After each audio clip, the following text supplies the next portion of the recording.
Salut à toutes et à tous. Bienvenue dans un nouvel épisode de French Listen. Je suis Sandra et aujourd'hui, on va plonger dans un univers qui me fascine, le langage des jeunes en France. Et moi, c'est Bernard. Franchement, ce sujet, il me fait toujours sourire. Même après 15 ans à enseigner le français, je découvre encore des expressions qui me laissent, un peu paumé parfois. Mais oui, c'est ouf. Je me balade à Paris, j'entends des ados parler et parfois j'ai l'impression d'écouter une autre langue. Genre, vraiment. C'est clair, et c'est pour ça qu'on a décidé de décoder ensemble cette expression incontournable du langage jeune. On va voir leur vrai sens, comment les utiliser, et surtout, éviter de passer pour un boomer, quoi. Exactement. Alors, installez-vous, prenez un café et préparez-vous à découvrir le français comme vous l'avez jamais entendu. On commence ? Allez, c'est parti. Première expression de notre liste, c'est chelou. Bernard, tu veux nous expliquer ? Ah, chelou. C'est du verlan, donc on inverse les syllabes. Chelou, c'est louche à l'envers. Et louche, ça veut dire bizarre, suspect, pas net. Donc quand un jeune dit « c'est chelou », il trouve un truc étrange. Oui, ma nièce l'utilise tout le temps. L'autre jour, elle me dit « J'ai rencontré un gars sur une appli, il est mignon, mais son profil c'est chelou. Genre, il a des photos avec des voitures de luxe, mais il dit qu'il est étudiant. Tu vois le délire ?» Parfait exemple. Et attention au ton. Si tu dis « c'est chelou cette histoire », c'est juste de la surprise. Mais lui, il est chelou, là, c'est vraiment que la personne est bizarre, voire inquiétante. Et franchement, même moi, je l'utilise parfois. C'est passé dans le langage courant, non ? Oui, c'est ça qui est drôle avec l'argot jeune. Il finit par contaminer tout le monde. Deuxième expression, ça passe crème. Celle-là, je l'adore. Moi, la première fois que j'ai entendu ça, j'ai cru qu'on parlait de cuisine. Mais non, ça passe crème, ça veut dire que tout se déroule facilement, sans problème, comme si ça glissait tout seul. C'est comme dire « ça roule, c'est fluide ». L'image de la crème, c'est parce que c'est lisse, ça glisse bien. Genre, l'entretien d'embauche, ça a passé crème, ou le contrôle de maths, ça passe crème. Mais attention, à éviter dans les contextes trop formels. Si tu dis « ça a passé crème » à ton patron, il va peut-être te regarder bizarrement. Oui, gardez-le pour les amis, la famille, ou les situations détendues. Conseil d'amis. Troisième expression, être en PLS. Alors là, c'est technique. PLS, c'est position latérale de sécurité. À la base, c'est médical. Mais chez les jeunes, être en PLS, ça veut dire être dans un état catastrophique, complètement à plat, démoralisé ou épuisé. Genre, après une soirée trop arrosée, je suis en PLS ce matin. Ou après un examen raté, je suis en PLS, j'ai rien compris aux questions. C'est souvent dit avec humour, un peu d'autodérision. On exagère pour faire rire, mais tout le monde comprend l'idée. Et c'est devenu super courant, même dans les discussions en ligne, sur Twitter ou Insta. Quatrième expression, c'est dead. Celle-là, elle me fait toujours sourire. Oui, on mélange français et anglais. Dead, ça veut dire mort en anglais, mais ici c'est plutôt c'est fini, c'est foutu, ça ne marche plus. Genre, mon téléphone est dead, il ne marche plus. Ou la soirée est dead. Il ne se passe rien, c'est nul. Ma cousine l'utilise tout le temps. Si ses copines annulent une sortie, elle dit « Ma soirée est dead, je reste à la maison ». C'est un peu résigné, mais pas dramatique. Tu trouves pas, tic pas ? Oui, c'est ça, c'est une façon de dire tant pis avec un petit sourire. C'est pas la fin du monde, mais c'est mort, quoi. Cinquième expression, ça claque. Bernard, tu veux expliquer ? Ça claque, c'est un compliment. Ça veut dire que quelque chose est impressionnant, stylé, réussi, que ça en jette. Par exemple, ta nouvelle coupe de cheveux, ça claque. Ou ce morceau, il claque. C'est vrai, on peut l'utiliser pour la mode, la musique, un film, tout ce qui fait de l'effet, qui marque les esprits. Et c'est marrant parce qu'avant, on disait « ça déchire ». Maintenant, c'est « ça claque ». Le langage jeune évolue tout le temps. Oui, et c'est ce qui rend la langue vivante, je trouve. Sixième expression, c'est du lourd. Celle-là, elle peut prêter à confusion. Oui, parce qu'on pourrait croire que ça parle du poids. Mais non, c'est du lourd. Ça veut dire que c'est exceptionnel, impressionnant, de très haut niveau. Genre, ce restaurant, c'est du lourd, ou son dernier album, c'est du lourd. C'est un superlatif en fait. Mais il faut que ce soit vraiment mérité, sinon ça sonne faux. Exactement. Si tu dis du lourd, pour un truc banal, ça fait bizarre. Mais pour un match de foot incroyable, ou une présentation qui impressionne tout le monde, là ça passe crème. Septième et dernière expression, faire le Kevin. Celle-là, elle est un peu spéciale, non ? Oui, parce qu'on utilise un prénom. Faire le Kevin, ça veut dire se comporter de façon immature. Faire l'idiot, agir sans réfléchir. Mais attention, c'est pas contre les vrais Kevin, hein ? C'est devenu une expression générique. Genre, dans le métro, un jeune fait le malin, parle fort, embête les autres, et son pote lui dit « Arrête de faire le Kevin, tu nous fais honte ». C'est ça. Et il y a d'autres prénoms qui sont devenus des expressions comme faire la carène pour une femme qui râle tout le temps. C'est souvent né sur les réseaux sociaux. Bon, on a vu nos 7 expressions, on récapitule. Allez, c'est chelou pour dire que c'est bizarre ou suspect, ça passe crème. Pour dire que tout se déroule facilement, être en PLS, pour exprimer qu'on va très mal, c'est dead pour dire que c'est fini ou nul, ça claque pour dire que c'est impressionnant, c'est du lourd pour l'exceptionnel, et faire le Kevin pour l'immaturité. Mais attention, ces expressions évoluent vite. Ce qui est à la mode aujourd'hui ne le sera peut-être plus dans 6 mois. Et il faut bien choisir le contexte, hein? Oui, évitez de dire « ça passe crème » à votre patron ou « c'est dead » à un entretien d'embauche, mais entre amis, dans des situations détendues, foncez. Et surtout, écoutez beaucoup, regardez des vidéos, des séries françaises récentes, écoutez du rap, c'est le meilleur moyen de capter le ton et le contexte. Allez, petit quiz pour nos auditeurs. Bernard, tu proposes une situation? Ok, votre ami vous raconte qu'il a eu 20-20 à son examen sans réviser. Vous trouvez ça bizarre? Quelle expression vous utilisez? Facile. C'est chelou ton histoire. À toi Bernard. Vous regardez un film et un ami s'endort au bout de 10 minutes. Le film est vraiment ennuyeux. Comment vous le décrivez? Ce film est dead. Et un dernier pour la route? Vous passez un oral important et tout se déroule parfaitement. Comment vous décrivez la situation à vos amis? Ça a passé crème. Bravo à tous ceux qui ont trouvé. Bon, eh bien, on arrive à la fin de cet épisode. J'espère qu'il vous a plu et qu'il vous sera utile pour briller dans vos conversations. Moi, j'ai pris beaucoup de plaisir à décortiquer ces expressions avec toi, Bernard, et avec vous tous. Merci pour tous tes exemples, c'était top. Merci Sandra, et merci à vous, chers auditeurs, de nous suivre. N'oubliez pas, si vous entendez d'autres expressions que vous ne comprenez pas, écrivez-nous, on adore recevoir vos messages. Et surtout, pratiquez. Utilisez ces expressions avec vos amis francophones, testez-les dans des conversations informelles, mais toujours avec le sourire. On se retrouve très vite pour un nouvel épisode de French Listen et d'ici là, continuez à écouter du français partout où vous pouvez. Et n'oubliez pas. Ne partez pas encore. Regardez maintenant la deuxième partie de l'épisode, elle vous réserve encore plein de conseils utiles et de surprises. Et si ce podcast vous a plu, pensez à vous, s'il vous plaît, abonner et à cliquer sur j'aime pour nous soutenir. À tout de suite dans la suite de l'épisode. Salut à tous et bienvenue dans French Listen. Dans cette deuxième partie, nous allons approfondir le sujet et partager avec vous de nouvelles idées et conseils pratiques. C'est parti. Je suis Sandra et aujourd'hui, Bernard, j'ai un sujet qui va, je pense, te plaire. Enfin, j'espère. Ah, tu m'intrigues déjà Sandra. Dis-moi tout, je sens que ça va être croustillant. Alors, écoute, l'autre jour dans le métro, j'étais entourée de jeunes et franchement, j'ai compris. Allez, un mot sur 3. J'avais l'impression d'être sur une autre planète. Je me suis dit, il faut qu'on en parle, c'est obligé. Mais oui, c'est génial comme idée. La langue qui bouge, qui vit, c'est ça le vrai français d'aujourd'hui. Pas juste les bouquins, mais la rue, les réseaux, tout ça, j'adore. Donc voilà, j'ai noté quelques expressions et j'ai besoin de ton aide pour décoder tout ça. Genre, le guide de survie du langage jeune, tu vois. Avec plaisir, balance la première, je suis prêt, là, vraiment. Ok, alors la première, c'est un classique, le seum. Je l'entends partout, mais c'est quoi exactement? C'est juste être triste? Non, c'est bien plus que ça. Le seum, c'est... Comment dire? C'est un mélange de déception, de frustration, de colère rentrée, et surtout, ce sentiment d'injustice. C'est comme si t'avais du venin dans les veines, tu vois? Ah ouais, c'est fort comme image.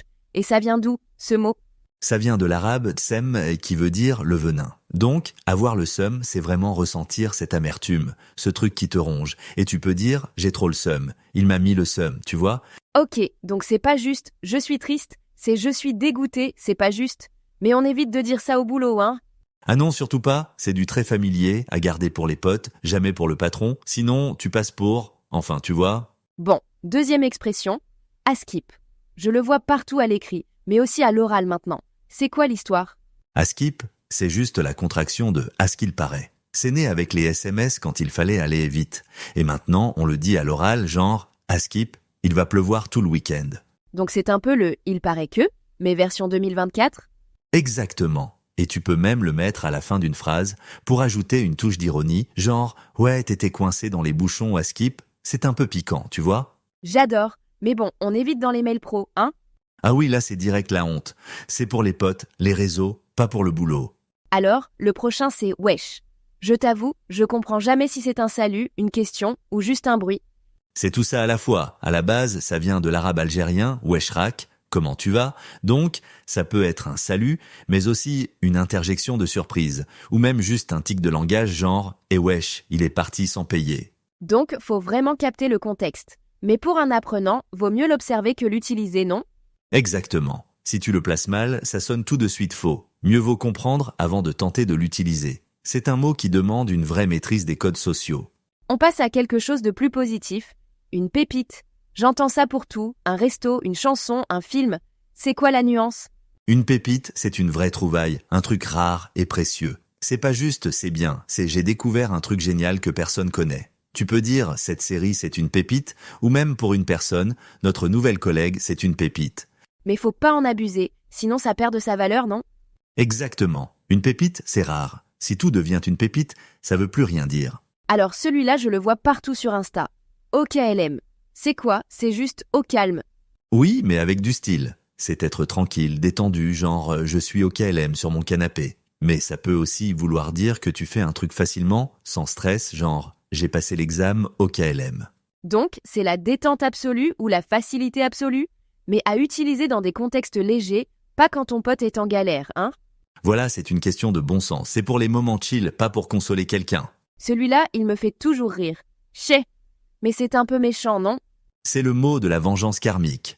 Che, ça veut dire bien fait pour toi. Mais attention, c'est à utiliser seulement quand la personne l'a cherché. Genre ton pote qui se moque de toi et qui se prend une tuile juste après. Là, tu peux lâcher un chais bien senti. Donc, c'est taquin, mais faut pas le dire à n'importe qui, ni dans n'importe quelle situation. Exactement. C'est réservé aux amis proches qui ont le sens de l'humour. Sinon, ça peut vraiment mal passer. Le dernier de ma liste, c'est miskin ou miskina. J'ai l'impression que ça veut dire le pauvre, mais parfois c'est gentil, parfois pas du tout. C'est tout à fait ça. Miskin, ça vient de l'arabe maskin, pauvre. Premier sens, la compassion sincère, genre « Oh miskin, t'as galéré ». Mais ça peut aussi être moqueur, genre « Regarde-le miskin », genre pour dire « Il fait pitié ». Tout dépend du ton et du contexte.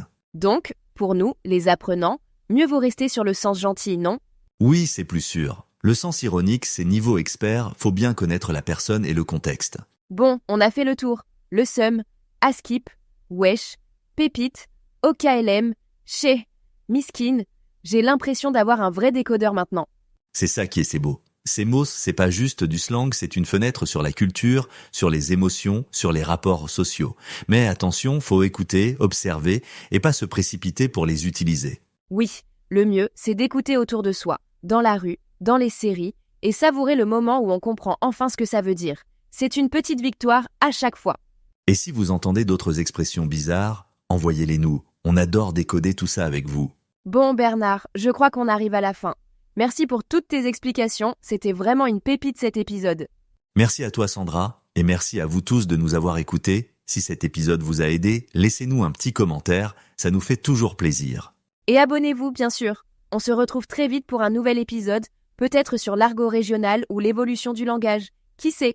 En attendant, écoutez bien le français autour de vous, amusez-vous, et surtout, restez au KLM. À bientôt tout le monde et chez à ceux qui n'écoutent pas French Listens. Oh, celle-là, elle claque. Salut Sandra, salut à tous. Salut Bernard, salut à tous, et vive le français qui bouge. Ne partez pas encore.